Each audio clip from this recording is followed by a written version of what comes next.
Hey there, I'm Ashley, and this is New Day with Ashley. If you're looking for inspiration to make a difference and create lasting impact, then you're in the right place. Get ready to be encouraged by the stories of my guests who have taken risks, overcome challenges, and created opportunities. It's time to make the most of your new day.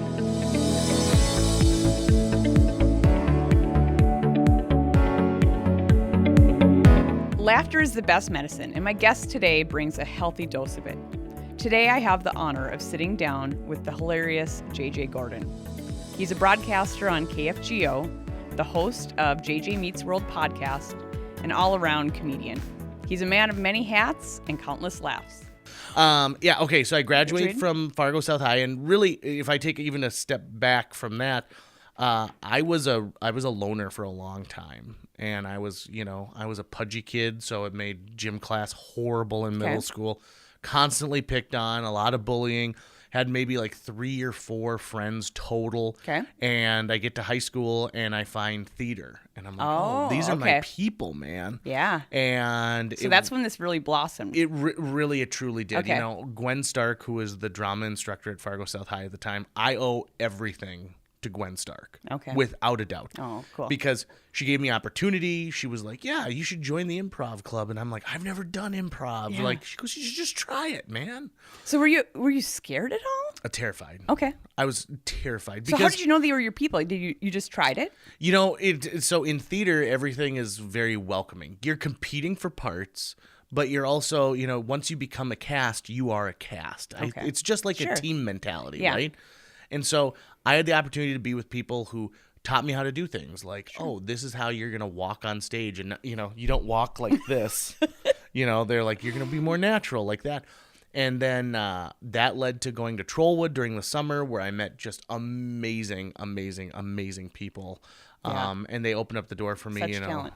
Right. When people start listing the people who've been to Trollwood and then being like, Broadway, touring with Rod Stewart, in movies right now, on TV, producing a television show. You go like, wow, that place is a star maker. Right? Right? I would agree. Is on local radio. And then I raise my hand.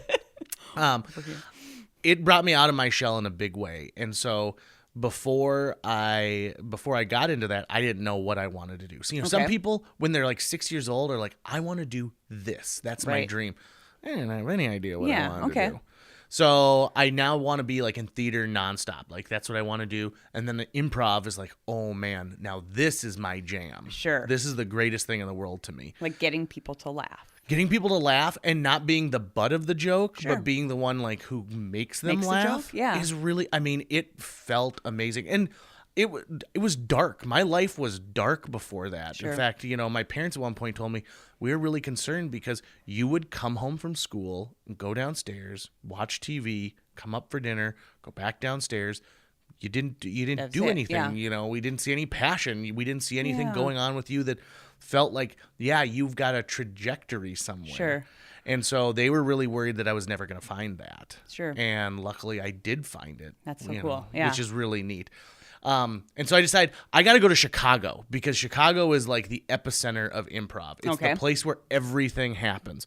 So I make plans to go to Columbia College in Chicago, where I'm going to get a film degree, because that seems like the best thing on the planet. Sure. But really all I want to do is go there and go to the Second City. And the Second City is it's the holy grail of comedy institutions. Okay. So when you think of any major comedian of the last 70 years, Second City is like the place where they started. If you go back to, Alan Arkin got his start there. Okay.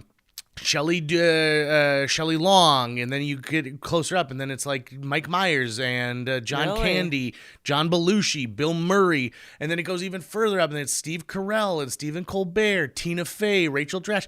SNL only exists because the Second City was an entity, and so they created sketch comedy from improv. Okay, and their idea behind it was, if we create this fun stuff that has a social cause to some of it, is just funny on others, but is relatable, we'll do things that no one else is doing when it comes to sketch comedy. Okay. That blew my mind. Sure. And so I go there, and I really didn't care so much about the film degree, because I just wanted to be in Chicago, and I wanted to eat up and drink up all the improv I could. Sure. So I spent literally 12 hours a day doing anything I could to be inside the Second City building. Oh, okay. Oh, we need someone to wash dishes. I'll do it. Sure. We need someone to sweep out the front. I'll do it. We need someone to change the rat traps. You know what? I would love that. That sounds great. There are no rat traps. It's very clean, very clean.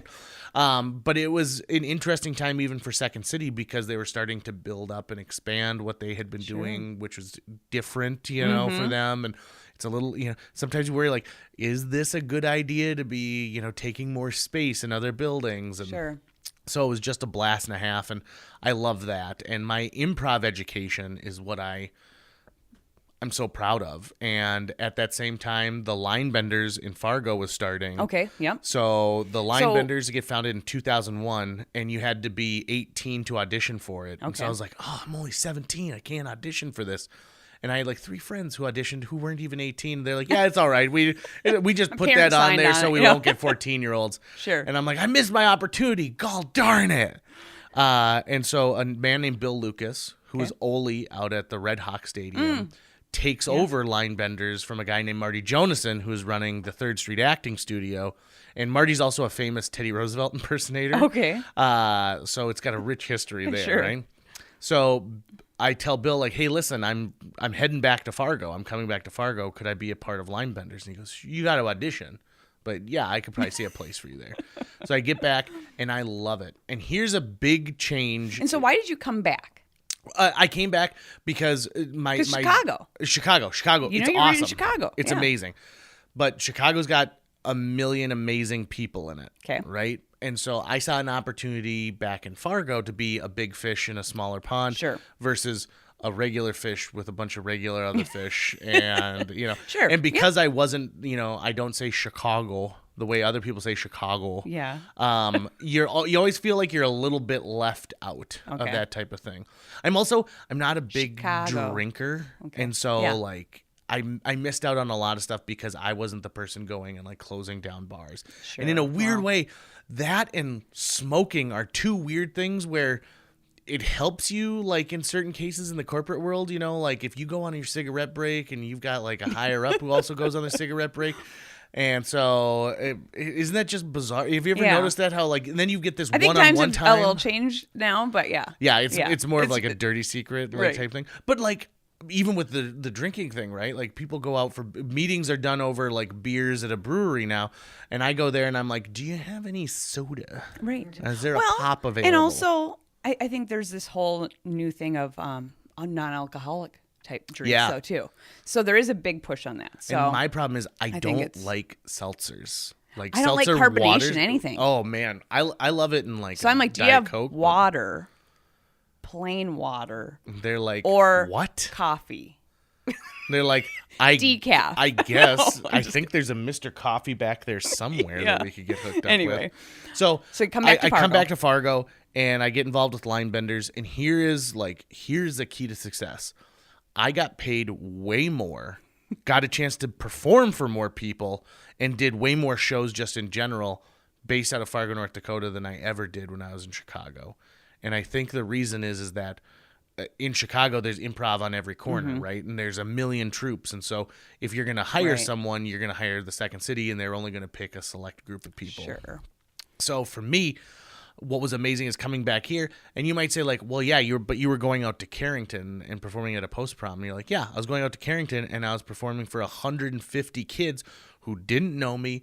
They don't care if I'm funny or not. So you've got to win over all of these audiences. Right. So the best comedy college that I ever experienced was touring with the LineBenders. Sure. And then Bill at one point decided that he was going to move to Florida with his wife. And he said, would you be interested in taking over LineBenders? Okay. Because I'm the guy who shows up first and then tears down at the end, right? Because I know... You do the rat traps. Right. Yeah, exactly. I do the rat traps. That's the name of this episode. JJ does rat traps.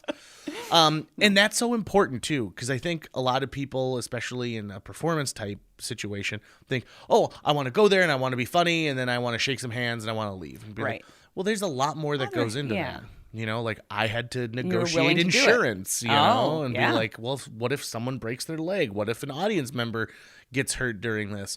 And so trying to find one-off like insurance for things like an improv show in North Dakota was nearly impossible for a long time. I'm dealing with companies that handle cruise ships and stuff like that. And they're like, well, it's going to cost you $800,000 a year to cover this. And I was like, no, I need like a $15 policy that gives me a million rider and expires at 9 p.m., something like that. Yeah. So I learned the back end of this business, and I took LineBenders to the next level by doing things like we had an agent at the time, a local guy who I was like, you know what? He will never go beyond what we have right now. So let's start working with other agencies and bigger agencies. We toured all over the place. There's one summer where we were in New Jersey one week, and then we were in Utah the next week, and then we performed on the USS Lexington as a fundraiser for the Wounded Warrior Project. I was reading about some of the places you guys have been. It's been wild. Yeah. And the thing is, we go there without a script, without a plan. We don't even know what the venue is going to look like. And so we just arrive, and you take 5 minutes and you kind of look and go, okay, this is how we're going to do this performance. Sure. And what I always know is that every audience wants to be a part of the show. So there might be 4 cast members, but there's 5 people in the show. It's 4 performers and the audience. And making sure that they get included with it.